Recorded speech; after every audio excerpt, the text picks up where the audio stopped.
olwaleero tugenda ku mulumbe era tugenda mu kubagira ku kitebe kyaffe kya National Unity Platform Makerere Kavule kutandika ne ssaawa 10 enkya ku makya ssaawa 3 agenda kutwalibwa mu Parliament y'eggwanga asibwemu ekitiibwa ng'omubaka wa Parliament egyo tunaava ssaawa ez'omutuntu ate bamusaalire muzigiti Embogo tunavaawo tugende mu maka ge Kasanga tijanaasula tujja kuvaayo tumutwale e Masaka era ng'agenda kuziikibwa ku lunaku olw'Essande e Masaka endagiriro ejja kubeebaweebwa. Tukimanyi bulungi nti Ssegirinya abadde musajja Muisiraamu era nga assaamu nnyo eddiini y'ekitiibwa. Okusinziira ku byalaama ne bye yayogera ne famire ye n'okusinziira ku kusaba kwa famire ye naddala ng'abaganda be abamu bali mitala w'amayanja ng'abasinga obungi batuuka ku lwa 6. Famire ye esabye obukulembeze bw'Abasiraamu bukkirize tulindeko baganda be batuuke alyoke aziikibwe kyetutaddemu ekitiibwa. Kitalo nnyo kitalo ddala basebo ne bannyabo abawagizi ba Ssegirinya abamwagala ababadde akiikirira naffe bakulembeze banne. Mukama tusaba musaasire ebyo ne byamusobako n'oyo gwe agulamuza ebisa ebisigadde tunaba tubibategeeza ina lillahi wa inna ilaihi raji'un.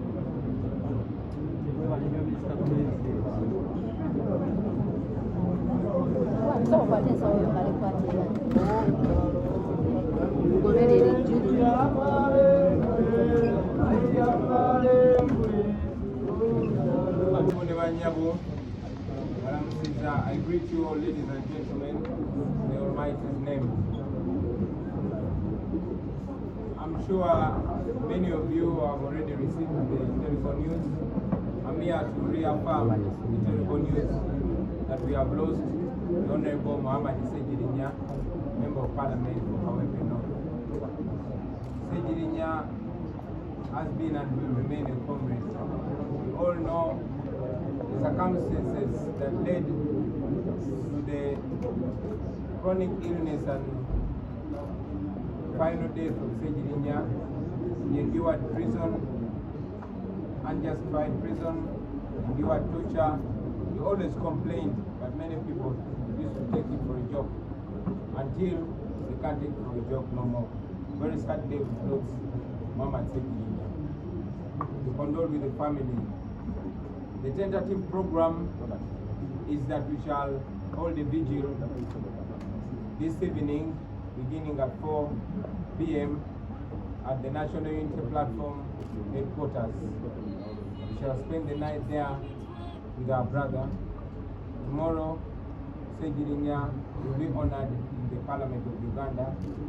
We shall also proceed in the afternoon to hold prayers for him at the Mbogo Mosque. Thereafter, we'll take his body to his home. Burial will be tentatively Sunday in Masaka, as requested by family. We understand that Muhammad Ssegirinya is a Muslim. He was a devoted Muslim, and we respect the Muslim religion. However, his family has requested the leaders of his religion to allow his relatives, brothers and sisters, fly into the country, and many of them are flying in on Saturday. That is why they've requested that we bury Ssegirinya on Sunday. Basebo ne bannyabo, kitalo nnyo kitalo ddala. Bangi kumwe mwawulidde dda amawulire naye ndi wano kakasa amawulire ag'okufa kwa muganda waffe Honorable Muhammad Ssegirinya, MP wa Kawempe North. Inna lillahi wa inna ilaihi raji'un. Ssegirinya mwenna abasinga mwalaba ebyetoolebwa kukwatibwa kwe, kutulugunyizibwa. Oluvannyuma okufa kwe yakukulumanga yemulugunyanga ebiseera bingi, naye kubanga yali musaazi bantu bangi balowoozanga Ssegirinya yalinga mu kusaaga, naye ffenna tulaba embeera gy'ayitamu yemaliza emusse. Kitalo nnyo kitalo ddala. Ebyokuziika kwa